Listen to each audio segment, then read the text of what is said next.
My name is Mark Romanek, and I directed the Red Hot Chili Peppers video, Can't Stop. We went through 1 billion different treatments, read all these treatments, and they all were kind of like, oh, well, it could be good, could not. And all of them, we got this treatment from Mark Romanek, which was basically just a bunch of still photos of this guy, Erwin Worm's work. And it was like, great, we all agreed, this is great, let's do it. At the very beginning of the videos, we have these like fluorescent light bulbs on our backs. And we had to run with these extension cords. And so in one hand, if you looked at the video, we're holding extension cords so we won't trip on each other's cords. They were called 1-minute sculptures, and what he had done was he had given a set of instructions to some non-artists, just sort of civilians or friends of his, and the instructions said to, for instance, make a sculpture out of this object, and the person would create some sort of human tableau using these ordinary objects. Might have been a cardboard box or a plastic bucket or a child's toy, and then Worm photographs the people, and that becomes the artwork. And I thought it was really charming, and it had this sort of transcendental quality, which might sound a little pretentious, but it just took ordinary things and made them somehow beautiful, and the human beings were part of the art itself. It's hard to find a band that would be right for this, because I think you need a band that can be self-deprecating and has a sense of humor about themselves, who are also capable of being that inventive if you hand them a plastic bucket.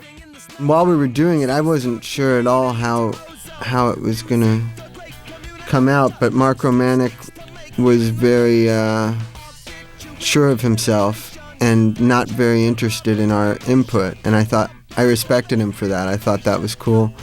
I even played this guitar here. It wasn't a guitar that I would normally play, but he wanted me to play it because of the color. And I thought it was, it looked like a pretty cool shaped guitar anyways, but guitar people would know that I wouldn't normally play that because I play only old guitars. But maybe it was the first time that we worked with a director where the first few hours of working was this sort of confrontational meeting of personalities, because he was going, oh no, I want you to do it like this, and we're like, no, we do it like we do it. And he's like, oh no, but I've got it all set up, it's gonna go like this. And so once we got over that initial confrontation, we realized that I think both parties realized that we had to trust each other, and things went really smoothly from that point on. I had a great time working with all four of them, and actually I found them to be incredibly professional and hardworking. Making this video just made me feel like Mark Romanek is just a great artist. He's kind of a hard ass the way that he works. He's very almost militant.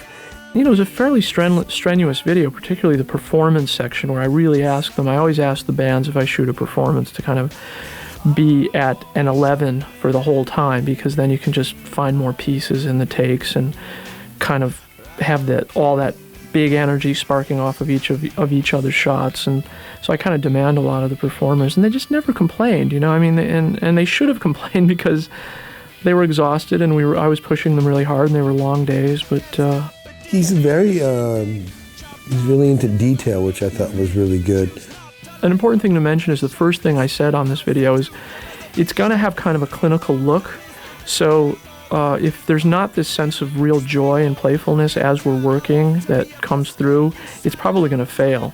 And what I wanted was that juxtaposition between this silly joyfulness and this pretty rigorous, clinical, empty look.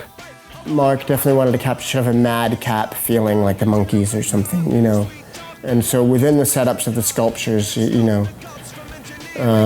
ran around and acted silly, and I'm being goofball like usual.